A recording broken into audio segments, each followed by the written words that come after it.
Okay, students. So in last class, what I discussed the differentiation. Okay. So today I am going to start the integral calculus. Okay. So today topic is integral calculus.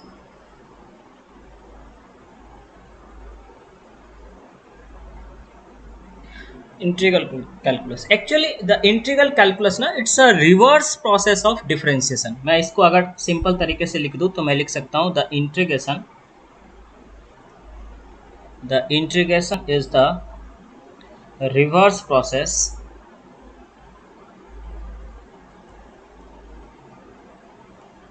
of differentiation.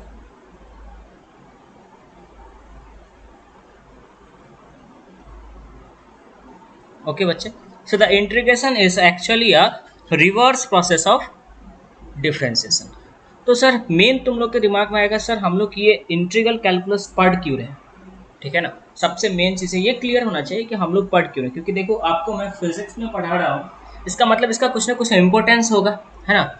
तो क्या है कि जैसे कि आपने कोई function आपको दिया हुआ है, उसका डेरिवेटिव गिवन है ना। तो आप by integration, by the help of integration हम लोग क्या कर सकते हैं, we can find the function whose derivative is known. जिसका डेरिवेटिव नोन है उसका अगर आपको इंटीग्रेशन, उसका अगर आपको फंक्शन पता करना है तो आप कैसे पता करोगे, bye the help of integration, ठीक है ना। तो जैसे कि मैं अब कंसीडर करता हूं कि कोई भी फंक्शन है, जैसे कि उसका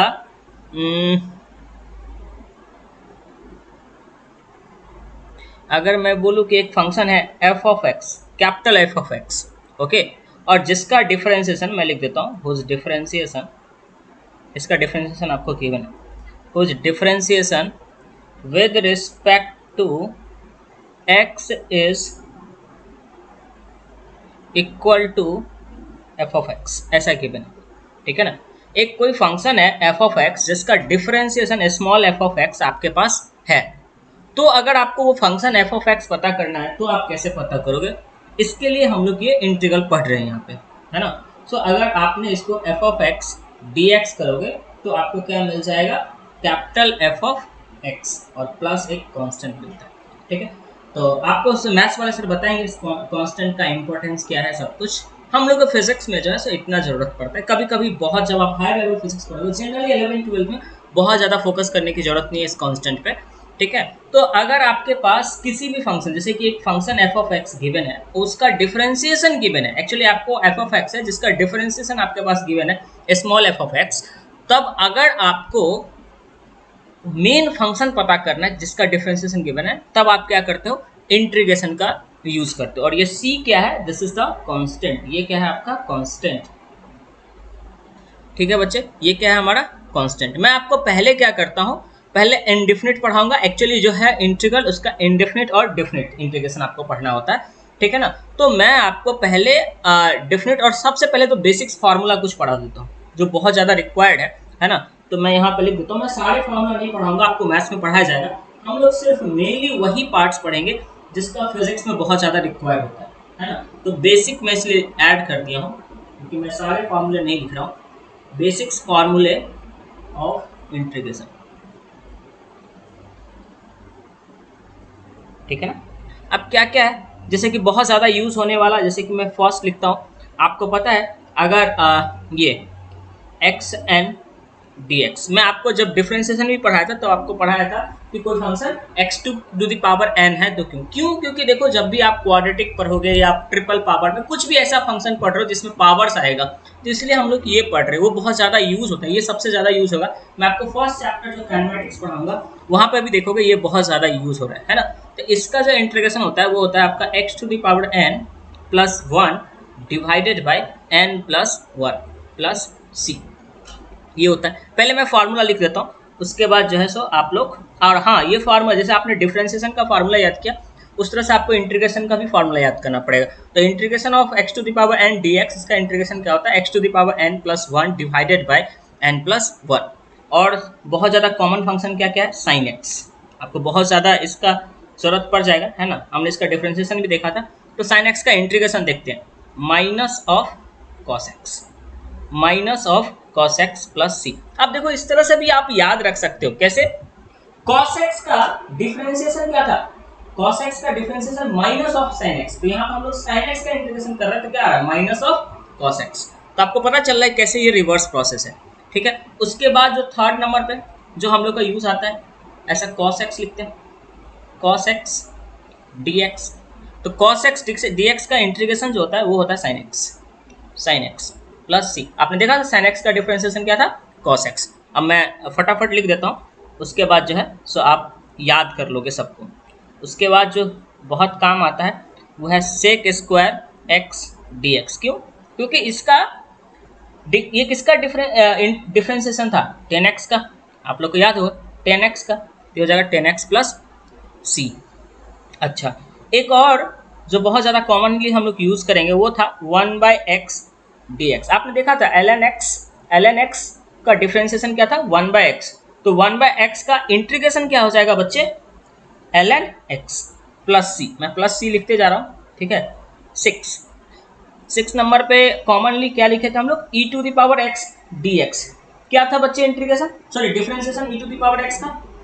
सेम था, यस सेम था ना e⁻x। तो यहाँ पर डिफरेंस इंटीग्रेशन भी क्या हो जाएगा? e⁻x प्लस c, ठीक है। ये फार्मूला है, आपको याद रखना है। और क्या क्या हो सकता है मैं आपको और कुछ बेसिक्स लिख देता हूँ। जैसे इंटीग्रेशन ऑफ आपका ax प्लस b, इस तरह से integration of ax plus b to the power n dx। सारा फार्मूला आपको याद रखना है। तो इसका जो इंटीग्रेशन होता है वो होता है ax plus b divided by a, इसके साथ है देख तो बाहर आ जाएगा n प्लस 1 और पावर में आ जाएगा n प्लस 1। बाकी सर आपको मेथड बताएंगे, है ना। ये सब चीज़ का मेथड क्या होता है, रूल्स क्या होता है, आपको मैथ्स में अच्छे से बताया जाएगा। आप लोगों के पास मैथ्स भी है तो आपको वहाँ पे समझ में आएगा। उसके बाद जो यूज आता है हम लोग को फिजिक्स में dx by ax plus b, ये हम लोग फिजिक्स में बहुत ज़्यादा यूज़ करेंगे, है ना। ये सब चीज़ें जो मैं आपको लिखा रहा हूँ ये सब सारा आपको फिजिक्स में यूज होगा इसका। तो dx by ax plus b का इंटीग्रेशन जो होता है, या 1/ax प्लस b dx जो है कितना होता है इंटीग्रेशन इसका? ln ax plus b divided by a आ जाएगा प्लस c यहाँ पे भी लिखना है, ठीक है ना। उसके बाद अगर किसी भी चीज़ के साथ मल्टीप्लिकेशन एडिशन आता है तो मैं ये बताना चाह रहा हूँ, जैसे कि साइन x लिखा हुआ है बच्चे, साइन ax प्लस b, तो आपको पता था इसका माइनस कॉस एक्स था साइन एक्स का। यहाँ पे कैसे लिखोगे आप? यहाँ लिखोगे minus of cos ax plus b divided by a आ जाएगा और प्लस c। अच्छा सर, और किसका?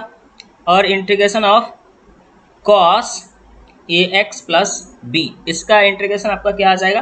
अच्छा, मैं यहाँ पे dx छूट गया, dx इसका क्या हो जाएगा? Sine ax plus b, sine ax plus b divided by a plus c। तो आप देख रहे हो, देखो x के साथ जो मल्टीप्लिकेशन में वो किया जा रहा है, x के साथ देखो x के साथ जो है मल्टीप्लिकेशन उसको हम लोग डिवाइड कर दे रहे हैं, है ना। तो आपको मैं सारा नहीं भी लिखा हूँ तब भी आप जो है सो कर सकते हो। अच्छा, ये कितना नंबर था? 6 था, तो यहाँ पे हम लोग लिख देते हैं 7, this one is the 8, this is the 9, 10, 11 में हम लोग किस सेक पढ़े थे? तो sec square ax plus b dx, ये क्या हो जाएगा आपका? 10 ax प्लस b, ये तो पूरा का पूरा आ जाएगा, और x के साथ जो मल्टीप्लिकेशन है उसको आप डिवीजन में लिखोगे प्लस c। एक तो ये हो गया, ठीक है। नेक्स्ट एक और लिख देता हूँ, एक और लिखते हैं हम लोग 12 अगर आपका ऐसा है integration of e to the power ax plus b dx, तो ये हो जाएगा e to the power ax plus b divided by a plus c। इस तरह से हो जाएगा बच्चे, ठीक है ना। तो आपको ये चीज़ें पता चला। चलो कुछ एग्जांपल करते हैं। मेनली देखो मैं अभी क्या लिखा हूँ, पहले तो मैं आपको बताया इंटीग्रेशन का it's reverse process, then after I just written the formula. Okay, main है कि मैं आपको जब एग्जांपल सॉल्व करके बताऊंगा तो होगा, ठीक है ना। तो यहाँ तक तो डाउट्स का कोई मतलब नहीं है, मेन है एग्जाम्पल। चलो एक एग्जाम्पल हम लोग लेते हैं, कुछ भी बहुत सिंपल सा लेते हैं। जैसे कि हमारे पास जो है सो एफ ऑफ एक्स जो दे रखा है आपको, वो दे रखा है 4x to the power q, और आपसे पूछ रहा है find integration of F of X D X, इसका वैल्यू पूछ रहा है आपसे, ठीक है। फंक्शन क्या दे रखा है आपका, ये फंक्शन क्या है, डिफरेंशिएटेड फंक्शन है, आपको क्या आपका लेफ्ट निकालना है, कहने का मतलब। तो आप जो है integration of F of X D X अगर फाइंड करना है तो क्या लिखोगे आप, integration of 4x to the power 3, integration of 4x to the power 3 dx, इसका इंटीग्रेशन करोगे, ठीक है ना। अब जरा देखो बच्चे, यहाँ पे क्या है, यहाँ पे 4 कांस्टेंट है, तो 4 को आप बाहर छोड़ दोगे, है ना। तो आप 4 को बाहर छोड़ दिए तो इंटीग्रेशन ऑफ क्या होगा, x to the power 3 dx, x to the power 3 dx। देखो आप फर्स्ट वाला फार्मूला देखो, x to the power n dx, integration of, ये f नहीं है, थोड़ा सा दिख रहा है f जैसा, एक मिनट इसको ठीक कर लो, ये इंटीग्रेशन का साइन था, है ना। तो इस तरह से इंटीग्रेशन है x to the power n, तो यहाँ पे क्या लगाना पड़ेगा, x टू द पावर 3 है, तो n की जगह पर क्या है बच्चे, यहाँ पे 3 है, और x to the power n का फार्मूला हम लोग को पता था क्या था, x to the power n plus 1 divided by n plus 1, तो हम लोग यही फार्मूला यहाँ लगाते हैं। तो अगर यहाँ लगाएंगे और तो क्या हो जाएगा, जरा देखो 4 तो बाहर है, हाँ सर, और x to the power n plus 1 था, तो क्या हो जाएगा 3 प्लस 1 डिवाइडेड बाय क्या आ जाएगा 3 प्लस 1, है ना। तो ये क्या हो गया बच्चे, 4 into x to the power 4 divided by 4 cut गया, आपका क्या आ गया x टू द पावर 4। अच्छा क्या सर, और प्लस सी लिख लो, प्लस सी लिख लो, कोई दिक्कत नहीं, ठीक है ना। तो ये समझ में आया, हाँ ना बोलो, और एग्जाम्पल करके दिखाऊं, ओके। और एग्जाम्पल देखो, एक एग्जाम्पल लेते हैं ऐसा, अगर आपके पास f ऑफ x जो है वो गिवन है, ये एग्जाम्पल है, f ऑफ x गिवन है आपका x माइनस 1 बाई एक्स, कैसा है, f ऑफ x है आपका x माइनस x, आपको क्या करना है, आपको क्वेश्चन है find integration of f of x dx, आपको ये फाइंड करना है, integration of f of x dx, कैसे फाइंड करेंगे जरा देखो। इसके लिए आप क्या करोगे, इसको लिखो इंटीग्रेशन f ऑफ x की जगह पर ये लिख लोगे, तो लिखेंगे x माइनस 1 बाई एक्स, ठीक है ना, इंटू dx। अब देखो जब भी इस तरह से होना, आप इसको पहले ऐसे कर लोगे, x dx minus 1 by x dx, easy हो गया। आपने क्या किया, इसको इस तरह से डिवाइड कर लिया, है ना। और आपको जो भी मैं पढ़ा रहा हूँ एक बार फिर से प्रैक्टिस करो, क्योंकि आप फर्स्ट टाइम इंटीग्रेशन पढ़ रहे हो तो आपको प्रैक्टिस। अब देखो x to the power n का हमें पता है, यहाँ x टू द पावर 1 है ना, x टू द पावर 1 है, तो इसका इंटीग्रेशन क्या हो जाएगा, x to the power 1 plus 1, मैं बच्चे की तरह सॉल्व कर रहा हूँ, लेकिन अब बार बार ऐसे लिखने की आपको जरूरत नहीं है, माइनस 1 बाई एक्स का इंटीग्रेशन क्या था, ln x, दिखा देता हूँ मैं आपको, तो 1 बाई एक्स कहाँ गया, हाँ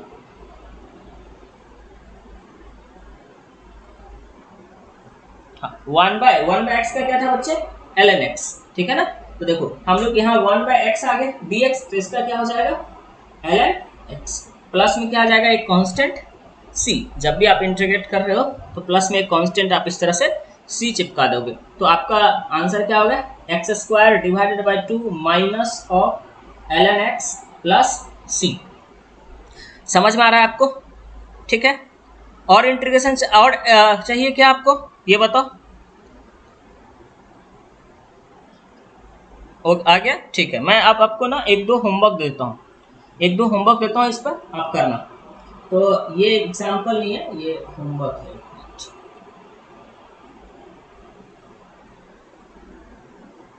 HW, ठीक है ना। तो ये होमवर्क के लिए मैं क्वेश्चन देता हूँ, जैसे कि आपका पहले मैं क्वेश्चन देता हूँ, find integration of f of x dx, ये आपको फाइंड करना है। a मैं इस तरह देता हूँ, a में आपका f ऑफ x जो है वो है आपका 1 बाय 2x प्लस 3, b दे देता हूँ cos 4x प्लस 3, c दे देता हूँ cos स्क्वायर x, ठीक है। और भी करेंगे हम लोग, लेकिन आपको मैं अभी इतना दे रखा हूँ, ठीक है। आप ये 3 जो है सो सॉल्व करना, ठीक है। तो ये आपको फार्मूला, आपको डायरेक्ट मतलब फिजिक्स में मैं फार्मूला बेस्ड समझा रहा हूँ, ठीक है। लेकिन मैथ्स में जब आपको पढ़ाया जाएगा तो बहुत ही डिटेल में पढ़ाया जाएगा। मेनली फिजिक्स में जो रिक्वायर्ड होता है बच्चे, वो होता है डेफिनेट इंटीग्रेशन। क्या होता है, देखो इसमें आपको ये पता रहेगा कि आपको इंटीग्रेशन कहाँ से कहाँ करना है। अभी तक आपने क्या पढ़ा आपको मतलब एक लोअर लिमिट और अपर लिमिट गिवन होता है, ठीक है। मैं यहाँ पे लिख देता हूँ कि when a function is integrated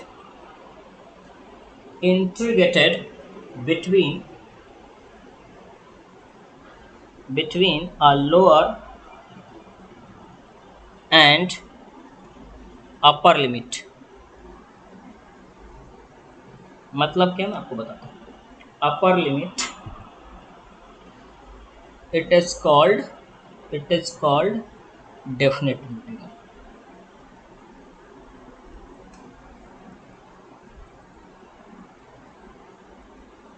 क्या है सर ये? देखो जैसे कि आपने अभी तक क्या लिखा था, F of X D x, तो इसका आपको इंटीग्रेशन क्या मिला था, एफ ऑफ एक्स, ऐसा मिला था। लेकिन सोचो मैं इसको कहाँ से कहाँ इंटीग्रेट करना है। अगर मैं ऐसा लिख दूं कि एफ ऑफ एक्स तो ठीक है बच्चे, F of X D x आपको इंटीग्रेट करना है, बट इसका लोअर लिमिट दिया है, जैसे कि आपको ए से बी तक इंटीग्रेट करना है। तो आप इसको कैसा लिखोगे, आप इसको लिखोगे एफ ऑफ एक्स, पहले तो आप नॉर्मल इसका इंडेफिनिट में जैसे फॉर्मूला लगा के इंटीग्रेट कर दोगे, then after you will put the limit b a. इसका क्या मतलब होता है, इसका मतलब होता है कि आप इसको लिखोगे f of b minus f of ए।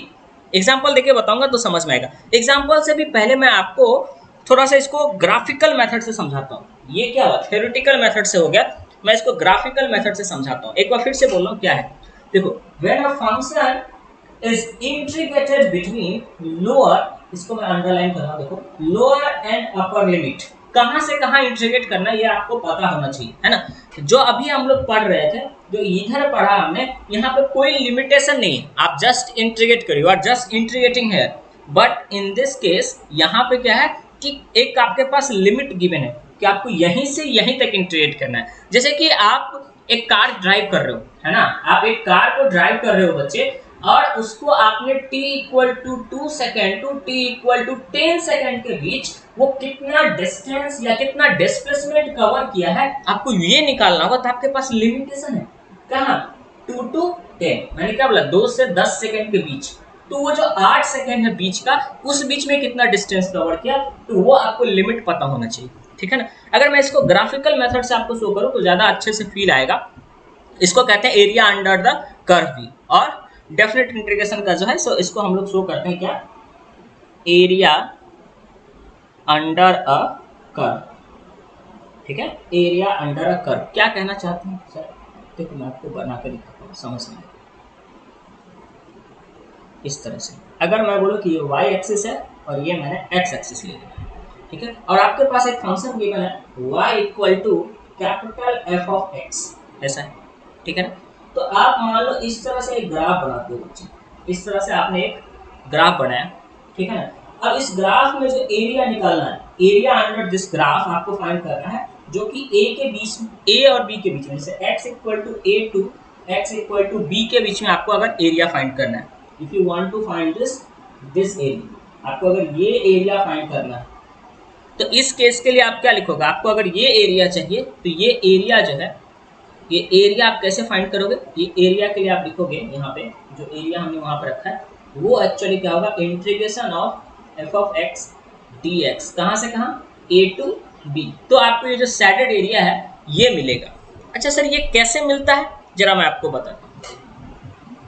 एक चीज आप क्या करो, सिंपल सा मैं आपको बहुत ही बेसिक सिस्टम बताता हूँ। आपने एक छोटा सा बहुत ही पतला स्ट्रिप लो, इसे, ये जो पतला जो मैंने रेड कलर से बनाया है, इस स्ट्रिप को देखो, मैंने एक छोटा सा स्ट्रिप लिया है, मैं यहाँ पे एक छोटा सा स्ट्रिप ले रहा हूँ, और ये जो स्ट्रिप है ये एक्चुअली dx है। मैंने इसका जो ये जो लिया, इसका जो थिकनेस है वो dx है, समझना बच्चे, ये dx है। अगर मैं बोलूँ ये रेड कलर से जो एरिया है बच्चे, ये एरिया कितना होगा, समझना, ये एरिया कितना होगा। अगर मैं आपको बोलूँ ये जो आपने dx लिया है, यहाँ से ये x डिस्टेंस पे था, और ये यहाँ ये वाला पार्ट जो है, मैं इसे ले लेता हूँ, ये वाला पार्ट जो है ये y है, रेड कलर से बना है। तो मैं अगर इसका एरिया बोलूँ, ये जो स्मॉल एरिया है, स्मॉल एरिया, इसको समझना, ये स्मॉल एरिया को अगर मैं लिखूँ, रेड कलर से मैं लिख रहा हूँ, आप समझना, तो स्मॉल एरिया बोलोगे सर ये हो जाएगा y इंटू डी एक्स, क्योंकि ये बहुत छोटा है, ठीक है, तो इस कर्व से आपको फर्क नहीं पड़ेगा। और इसका देखो लेंथ y है और इसका विड्थ जो है सो dx है, तो ये अप्रोक्सीमेटली कैसा हो गया, रेक्टेंगल जैसा हो गया। तो इस रेक्टेंगल का एरिया कितना हो जाएगा, width into length y dx आ जाएगा। हाँ सर, अब देखो एक्चुअल में यहां से यहां तक क्या हुआ है, यही small small small small strip add करके ये पूरा एरिया आएगा कि नहीं, ए से बी के बीच में आप इसे स्मॉल स्मॉल को ऐड कर दोगे तो आ जाएगा। तो ये क्या है, आप क्या कर रहे हो एक्चुअल में, you are here doing addition, और आप कह सकते हो sum up of all the area, जैसे छोटा छोटा स्ट्रिप का एरिया को आप सम अप कर रहे हो। Getting my point. तो अगर मैं आपसे पूछता हूं कि ये जो एरिया है, इफ ऐसा लिखूं मैं, if we sum up all area between a to b, तो उसको हम लोग कैसे लिखेंगे, इंटीग्रेशन ऑफ, यहाँ देखो y हमने लिया था, y एक्चुअली क्या है हमारा, f ऑफ x था, y क्या है हमारा f ऑफ x, तो हम लोग इसको क्या लिखेंगे, f ऑफ x dx। कहाँ से कहाँ हम लोग सम अप कर रहे हैं, a टू b, तो ये क्या दे देगा, ये पूरा का पूरा ये एरिया दे देगा। देखो जो मैं येलो कलर से ड्रॉ कर रहा हूँ, ये पूरा का पूरा एरिया दे देगा, ये a से b के बीच में का जो है तो आपको एरिया दे देगा। क्लियर है, यहाँ तक समझ में आ रहा है सबको, आ रहा है समझ में। चलो मैं एक एग्जांपल के थ्रू दिखाता हूँ तो आपको समझ में आ जाएगा, नहीं है समझ में, आर यू गेटिंग में, आवाज आ रही है,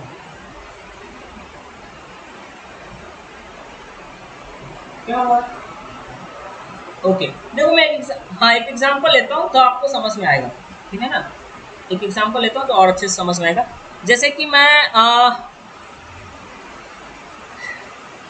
एक इंटीग्रेशन करके दिखाता हूँ, पहले एक एग्जांपल लेता हूँ ऐसा कि आपको फाइंड करना है, find integration 1 to 5 x square dx, area वाला लिखूंगा, ये क्या होगा, find x square D x, कहाँ से कहाँ, 1 से लेकर के 2 तक। तो आप कैसे निकालोगे, देखो पहले आपको एक्स स्क्वायर का इंटीग्रेशन करने आता है, सॉल्यूशन आपको पता है, सॉल्यूशन एक्स स्क्वायर का integration of x square D x करना, लेकिन कहाँ से कहाँ, 1 से लेकर के 5 के बीच में।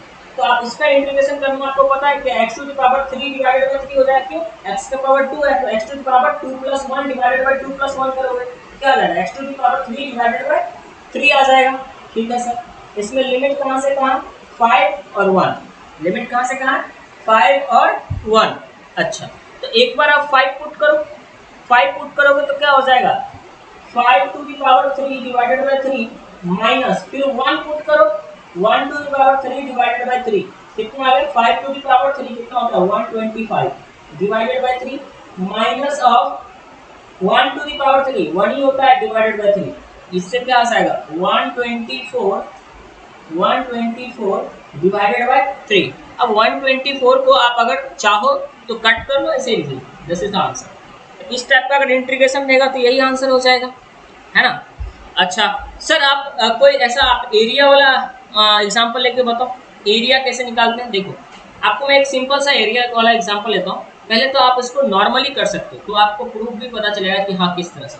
जैसे कि मैं एक फंक्शन लिया, ये फंक्शन क्या है, this is the y equal to x, इसमें तो किसी को प्रॉब्लम नहीं है, अगर ये y एक्सिस है और ये x एक्सिस है, this is the graph of y equal to x, ये तो सबको पता है, क्लास 10 में भी हमने y इक्वल टू x का ग्राफ ड्रॉ किया है ना, तो ये ग्राफ में तो कोई डाउट नहीं है, बोलो हाँ ना। ओके अगर मैं आपको बोलता हूं कि आप एरिया फाइंड करो 1 से लेकर के 5 के बीच, आप एरिया फाइंड करो 1 से लेकर के 5 के बीच। अगर मैं आपसे बोल रहा हूँ कि ये वाला एरिया कितना होगा, ये वाला एरिया कितना होगा, तो हमने क्लास 10 तक जो मेथड फाइंड किया था उससे ही हम लोग एरिया, मैंने इस एरिया को ए मान लिया, तो ये एरिया आराम से निकाल सकते हैं। कैसे निकाल सकते हैं, देखो आप बचपन में जो मेथड था उस मेथड से आप क्या करोगे, यहाँ एक लाइन ड्रॉ करोगे इस तरह से, यहाँ आप एक लाइन ड्रॉ करोगे, आपको पता है ये डिस्टेंस कितना है, ये अगर 5 है, ये 1 है, तो ये 4 है, और देखो ये 1 के रिस्पेक्ट में यहाँ y एक्सिस पर भी कितना हो जाएगा 1, क्योंकि y इक्वल टू x है तो यहाँ पर भी 1 हो जाएगा। 5 के रिस्पेक्ट में यहाँ पर भी क्या हो जाएगा 5। तो आपको ये भी पता चल गया कि सर ये वाला भी हाइट जो है ना ये भी कितना हो जाएगा 4 ही हो जाएगा। तो आप इजी कर सकते हो, आप इसका एरिया निकाल लोगे, इसका एरिया निकाल दोगे। देखो पहली बात तो हम लोग अगर एरिया निकालना चाहते हैं तो इस वाले का एरिया, इस ट्रायंगल का एरिया कितना हो जाएगा 1/2 इंटू 4 इंटू 4। देखो इसका बेस भी कितना है, ये भी 4 है बच्चे, और इसका हाइट कितना है, ये भी 4 है। तो 1/2 इंटू 4 इंटू 4 प्लस ये देखो ये रेक्टेंगल है, इसका क्या है विड्थ जो है सो 1 है और लेंथ कितना है 4। तो आप इसको 1 इंटू 4 ऐसा लिखोगे तो कितना हो जाएगा, जरा देखो ये कट गया आपका 2 टाइम्स 8 प्लस 4 कितना हो गया 12। ये कितना हो गया बच्चे 12। यहाँ तक तो किसी को प्रॉब्लम नहीं है। ये है आपका ट्रेडिशनल मेथड है ना, यहाँ आपने ट्रेडिशनल मेथड से निकाला। तो क्या सर इसको इंटीग्रेशन वाले मेथड से निकाल सकते हैं? यस, इंटीग्रेशन वाले मेथड से अगर आपको एरिया चाहिए तो आप क्या लिखोगे, इंटीग्रेशन ऑफ y dx। कहां से कहां आप इंटीग्रेट करोगे 1 से लेकर के 5 तक। y का वैल्यू कितना है बच्चे, y का वैल्यू x है तो आप लिखोगे x dx integration of 1 to 5। देखो बहुत जल्दी एक लाइन में दे देगा, इसमें आपको कितना डायग्राम बनाना पड़ा, ये करना पड़ा, वो करना पड़ा। और अभी तो चलो ये फंक्शन नॉर्मल मैंने लिया था, बहुत सिंपल, इसलिए आप फाइंड कर पाए। अदरवाइज आप उस मेथड से फाइंड नहीं कर सकते, लेकिन इस मेथड से हमेशा फाइंड कर पाओगे। कैसे देखो x का इंटीग्रेशन क्या हो जाएगा, x स्क्वायर डिवाइडेड बाय 2 हो जाएगा, क्योंकि x टू द पावर 1 है तो क्या हो जाएगा x to the power 1 plus 1 divided by 1 plus 1। तो ऐसे लिखेंगे। अच्छा अपर लिमिट सिर्फ 5 होगा, लोअर लिमिट 1 होगा, ठीक है। अब देखो यहाँ पे हम लोग पुट करते हैं 5 का वैल्यू यहाँ पुट करेंगे, जरा समझना 5 यहाँ पुट करेंगे तो क्या हो जाएगा, ठीक है 5 स्क्वायर हो जाएगा divided by 2, 5 square divided by 2।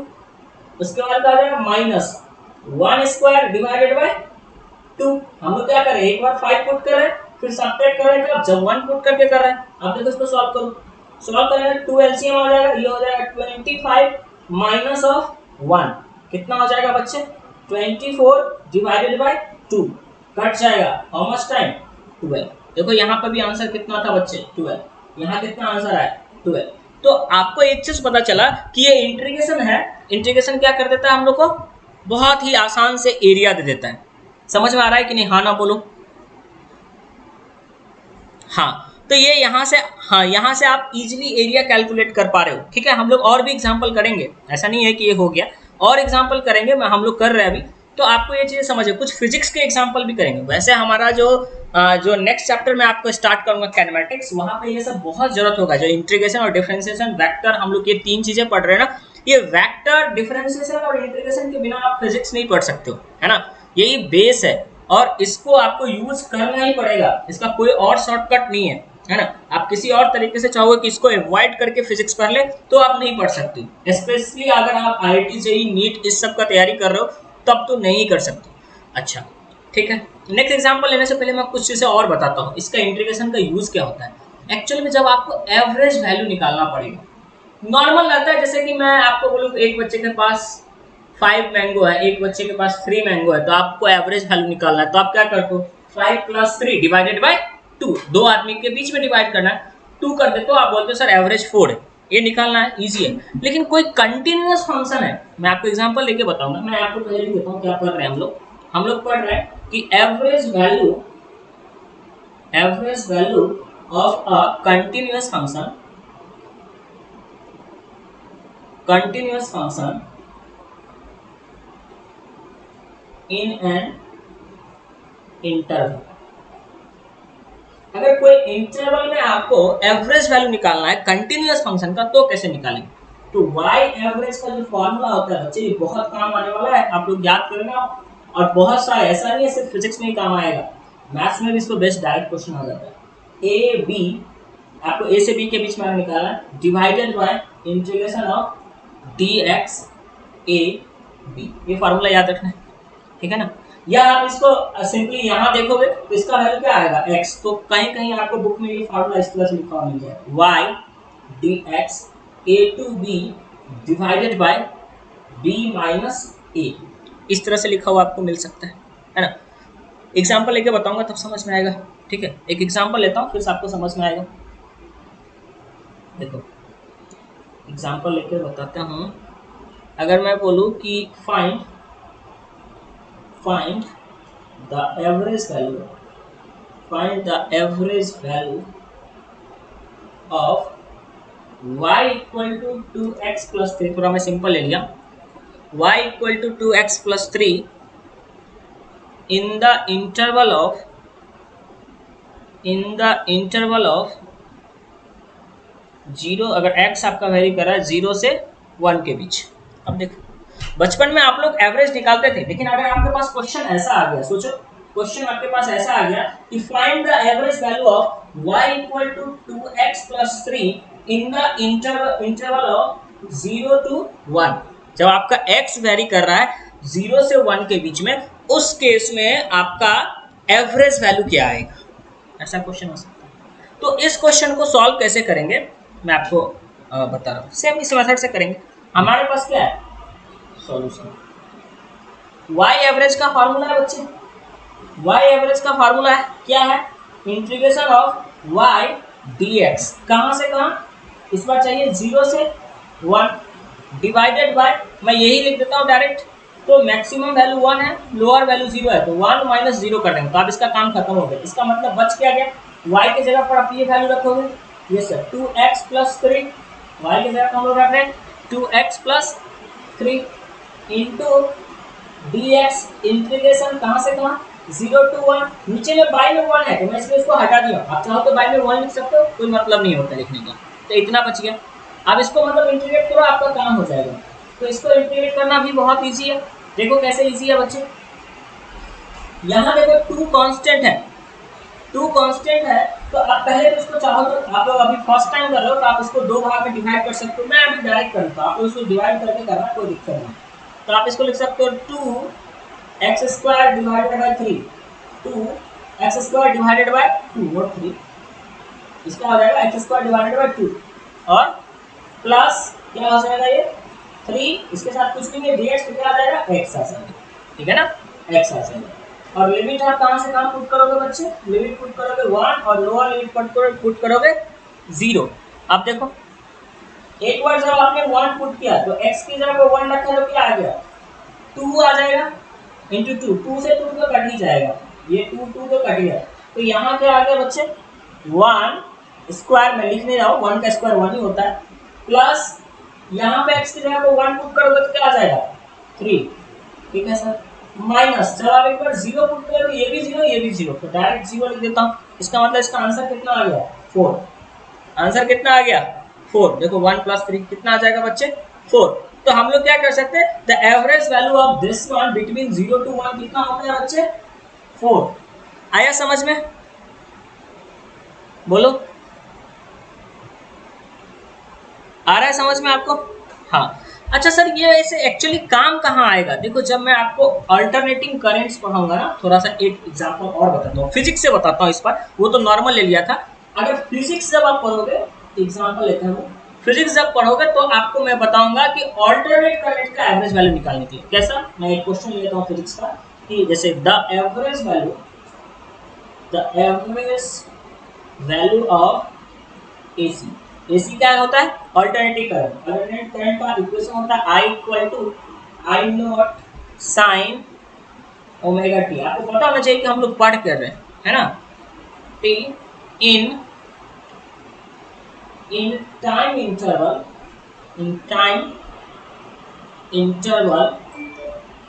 0 to pi by omega, ऐसा मैं क्वेश्चन दे इस क्या हो, ऐसा क्वेश्चन है कि the average value of AC current I equal to I not sine omega t in a time interval this much. इस time interval में इस एसी करंट का अल्टरनेटिंग करंट का एवरेज वैल्यू क्या होगा, ठीक है। ऐसे क्वेश्चन इसलिए फिजिक्स में आपको रिक्वायर होता है, क्यों हम लोग पढ़ रहे हैं ये आपको पता होना चाहिए, है ना, तभी आप जब आपको मोटिवेशन पता होता है तो आप इजीली जो है चीज़ों को समझ पाते हो, ठीक है। इसका सॉल्यूशन करके देखते हैं हम लोग, इसका सॉल्यूशन करते हैं क्या होगा। पहली बात क्या है कि यहाँ पे आपका आई एवरेज निकालना है, आपको क्या चाहिए आई एवरेज, करंट का अल्टरनेटिव करंट का एवरेज चाहिए, ठीक है। तो आप क्या करोगे इंटीग्रेशन ऑफ आई, आपके पास आई दिया है आई डी टी, पहले क्या दे रखा था वाई दे रखा था, लेकिन फिजिक्स के हिसाब से लिखेंगे तो आई क्या लिख दिया, यहाँ पर आपको आई एवरेज चाहिए तो आप क्या करोगे, integration of I D T, क्योंकि टाइम के रिस्पेक्ट कर रहे हैं, वहां एक्स के रिस्पेक्ट में कर रहे थे, यहाँ टाइम के रिस्पेक्ट करने इसलिए लिखा I D T divided by upper limit क्या है pi by omega, lower limit क्या है 0, तो इसको इस तरह से हम लोग लिख सकते हैं। अच्छा, इसको इंटीग्रेट कहां से करना है, 0 टू पाई बाय ओमेगा, इस तरह से इंटीग्रेट करना है, ठीक है। इस पाई बाय ओमेगा को क्या हम लोग इधर ओमेगा वाला लिख सकते हैं, ओमेगा वाला पाई इस नीचे वाले को यहां ले, अब इंटीग्रेशन करना, इंटीग्रेशन ऑफ आई, आई की जगह पर क्या लिख सकते हैं, I not sine omega t d t, है ना। अब इंटीग्रेशन कहां से कहां होगा बच्चा, जरा देखो, इंटीग्रेशन हो जाएगा आपका 0 टू पाई बाय ओमेगा, समझना, ठीक है सर। अब देखो यहाँ एक्सिस में बता रहा हूँ, आई नोट तो कांस्टेंट है, इसको बाहर छोड़ देंगे, मतलब क्या है सर, ओमेगा बाय पाई तो कांस्टेंट है, तो ऑलरेडी बाहर था, आई नोट भी कांस्टेंट है इसलिए इसको बाहर छोड़ दिया, इसका इंटीग्रेशन क्या होगा sign omega T, sign omega T का इंटीग्रेशन जो है, तो आपको पता है क्या हो जाएगा, minus of cos omega T, और देखो टी के रिस्पेक्ट में आप इंटीग्रेट कर रहे हो, इसके साथ मल्टीप्लिकेशन में क्या है ओमेगा है, तो मैं आपको क्या बताना, जो मल्टीप्लिकेशन में होगा उसको डिवाइड कर देगा, आपको मैंने फॉर्मूला लिखा रखा है, देखो मैंने आपको याद है ना ax प्लस बी वाला फॉर्मूला लिखा था, तो a को हम लोग डिवाइड कर देते थे, इसीलिए मैंने आपको इस फॉर्म में फॉर्मूला लिखा है। मैं जो आपको फॉर्मूला लिखा हूँ वो फिजिक्स के रिस्पेक्ट में लिखा हूँ कि हमें फिजिक्स में क्या क्या जरूरत पड़ेगा, देखो अभी ही पड़ गया वो फॉर्मूला का जरूरत है ना, तो आपका ये ऐसा हो गया, ठीक है। और तो कुछ नहीं रहा, हाँ इतना हो गया। अब लिमिट कहाँ से कहाँ, 0 और यहाँ कितना है पाई बाय ओमेगा, अब ओमेगा बाय पाई तो यहाँ आ जाएगा बच्चे आई नॉट, ठीक है, माइनस को भी मैं बाहर निकाल देता हूँ, इसका मतलब हमारा अंदर क्या बच गया, अच्छा यहाँ भी एक ओमेगा आ जाएगा, इस ओमेगा को भी बाहर ले लिया, ओमेगा ओमेगा ओमेगा कट गया, अंदर क्या बच गया cos omega T, upper limit क्या है pi by omega, lower limit क्या है 0।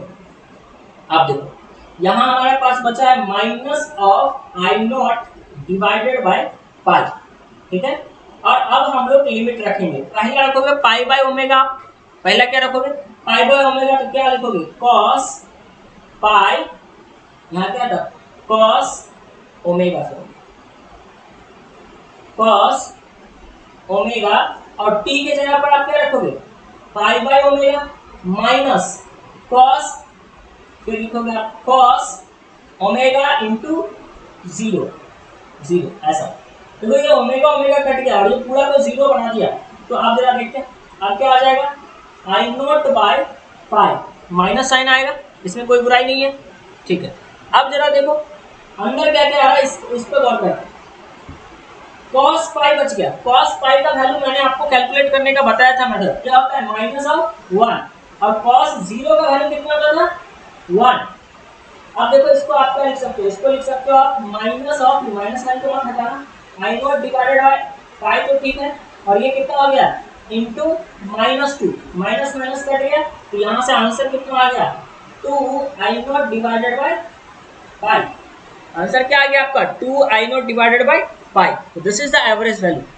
ये इंपॉर्टेंट है बच्चे, लेकिन ये क्लास 12 में, ये क्लास 11 में नहीं है, ये आप जब क्लास 12 में जाओगे तब मैं आपको अल्टरनेटिंग करंट पढ़ाऊंगा। मैं आपको बस ये बताना चाह रहा था कि इसको किस तरह से अप्लाई करना है, आपको जो मैं फॉर्मूला बताया हूँ एवरेज वाला, उसको आप अप्लाई कैसे करोगे ये इंपॉर्टेंट था, ना कि आप यहाँ पे ये सर्च करते रह जाना कि सर ये क्या है, ऐसा मतलब ऐसा नहीं, कोई दिक्कत नहीं है, आपको मैं सिर्फ ये बताना चाह रहा था कि किस तरह से इसको अप्लाई करते हैं। समझ में आ रहा है आपको, बोलो। हाँ, अब क्या होगा, देखो वैसे भी मैं इस वीडियो को अपलोड कर दूंगा, मुझे पता है कि आपको मैं इंट्रोडक्शन, और देखो मैं थोड़ा सा तेज में पढ़ा रहा हूँ क्योंकि क्या है कि ये बेसिक मैथमेटिक्स का टर्म है, आपको बेसिक्स फार्मूला याद होना चाहिए, बाकी आप थोड़ा सा प्रैक्टिस करोगे आ ही जाएगा। तो सर इंटीग्रेशन कब सीखेंगे, जब आपको मैथ्स में पढ़ाया जाएगा डिटेल में, तब आपको अच्छे से इंटीग्रेशन आ ही जाएगा, उसके लिए कोई टेंशन नहीं है, ठीक है। मैं एक क्वेश्चन दे देता हूँ आपको, मैं एक क्वेश्चन देता हूँ, आप होमवर्क क्वेश्चन समझ लो, आप जो है इसको करके रखोगे, लेकिन आपको अभी वेलोसिटी ये सब पता नहीं है, फिर भी मैं क्वेश्चन देता हूँ क्योंकि आप इसको इंटीग्रेशन से सॉल्व कर पाओगे। क्या क्वेश्चन दे रहा हूँ कि the velocity the velocity time graph of a car moving along a straight road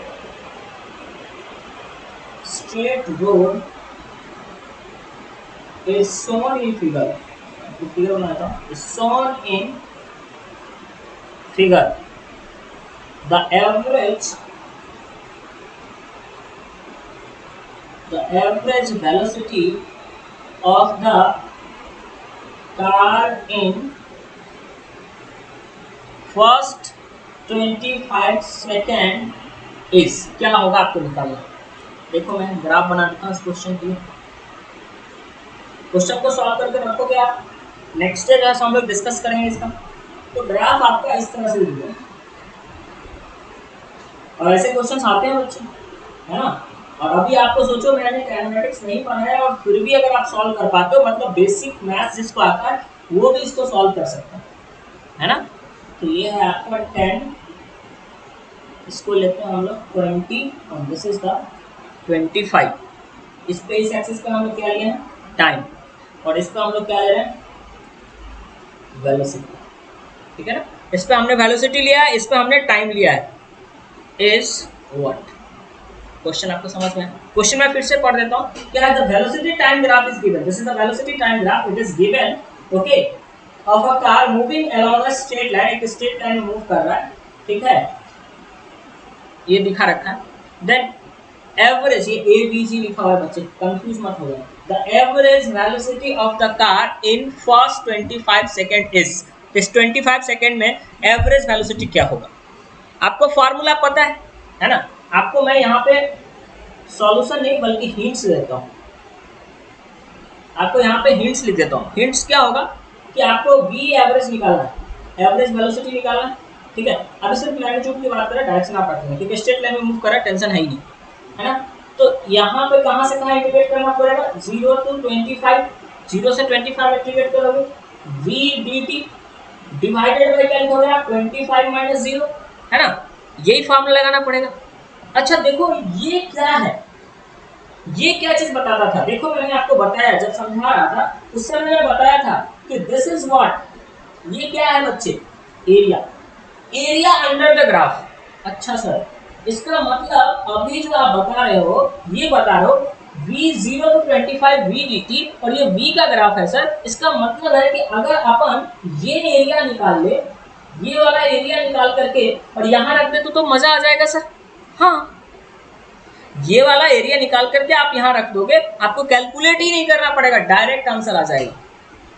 आया समझ में क्या करना है क्वेश्चन में, बोलो. खाना बोलो, समझ में आया कि नहीं. क्या हुआ, इसी क्लास वाली में आ गया, आवाज में आ रहा है.